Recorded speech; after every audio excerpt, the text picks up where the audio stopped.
Right, so obviously at the moment we're in the Abel Tasman, but before this trip we went into the Marlborough Sounds. So, And we're talking about the December 24, January 25 trip, the current trip. correct. When the idea of starting recording this and just keeping track for our memories, if anything, came up.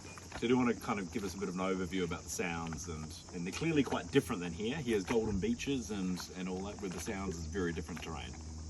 Yeah, so our first trip this year was to head to the Marlborough Sounds, and the Abel Tasman Park is very picturesque. There's beautiful golden sand beaches, and it's very, very much a touristy looking area. On the other hand, the Marlborough Sounds and D'Urville Island is much more rugged, and the beaches are quite different. And the whole area in the Marlborough Sounds is a little more populated. There's a number of holiday homes, etc. there. And there used to be farms in the early days, and there's fishing activities there. There's mussel farming and oyster farming. And salmon farms. And salmon farms. Quite a different environment really to the Abel Tasman National And there's Park. resorts there as well. There's resorts as well, yeah. So we first of all headed north from Nelson, and we went through French Pass, again making sure that we get the tide dead right. Which is about 4 hours? 5 hours? Yeah, it's about 4 hours, yeah, from Nelson, yeah, maybe 5 hours, yeah. And we fished briefly off the eastern side of D'Urville Island, and we again caught the beautiful blue cod. But instead of heading further north, we turned right and headed into the Pullera Sound area. We stopped overnight in one of the anchorages in the outer sounds, and then over the next few days worked our way through into the inner parts of the Marlborough Sounds. While we were doing this, there was horrendous weather conditions in Cook Strait. The Cook Strait ferries on several occasions actually had to stop sailing due to the massive seas and winds. So to clarify, Cook Strait's the strip of water between the North and South Island. So the wind kind of funnels through there, and it's pretty rugged. So yeah, it's terrible. But where we were just far enough away from those screaming southerlies, and we actually had amazing conditions. Another big advantage of the Marlborough Sounds is the water's very flat there. There's no open sea because you're landlocked. It can blow very, very hard, but the sea itself's often flat, and the anchorages are usually very, very calm at night. So we had a fantastic time there. In some ways, it was a bit of a journey back to the past because we hadn't been there for quite a number of years. And we visited many of the old bays and haunts that we remembered from a few years ago when we sailed through there in our previous boats. And it really hadn't changed much, no. But it was lovely. It was a How many fantastic oysters time. we found there, Oh, and yes. mussels, Yeah. and blue cod. you see, over in the Abel Tasman where we are now, we try to collect oysters, but there's not many because everyone's onto it. So Yeah.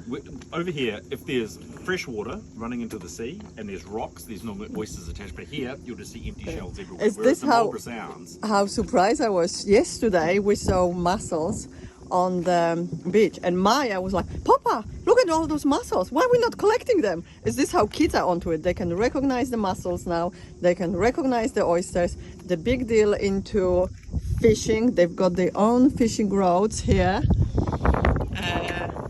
Purple is Maya's and blue is Darby's. They wanted the they wanted rainbow colors, but Santa couldn't get one rainbow.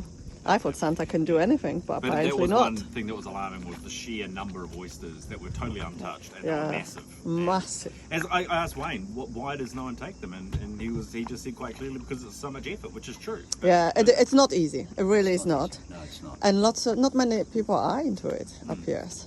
Plus, not many people like oysters because it's quite. Oh, and another thing, our 4 and 6 years old kids, they love oysters, which is is unfortunate in some ways. And prawns and all the other things. and all the and mussels. and mussels and fish, and another great We thing. interject. Carry No, on. not at all, not at all. And one thing that's really intrigued me too on this trip is that we've mentioned this quite a bit, is in Nelson there's a marina that has 500 boats in it. In Picton, which isn't very far away, there's another marina that probably has over 700 boats in it. And where are they all?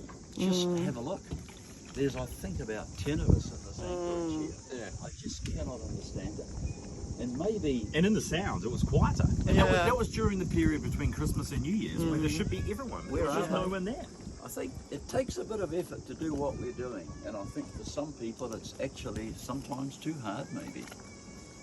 Yeah, I think I can hear Yes. our kids. Shore-based crew. Nana is on the shore with Maya and Darby, and you probably can't hear I think it's it actually the kid on the Yeah. stand-up paddleboard Paddleboard, screaming to perhaps. the shore. somewhere there. Say I'm coming. Yeah. Yeah. Anyway, we get rid of them to make this video because we thought it would be nicer to do it on the boat. And yeah, thank you, Wayne. Thank you for telling all the stories about Marlborough Sounds. And our next trip, the current trip which we're doing now, is the Abbot Tasman, but that's for another video. Yeah. So it's home again tomorrow.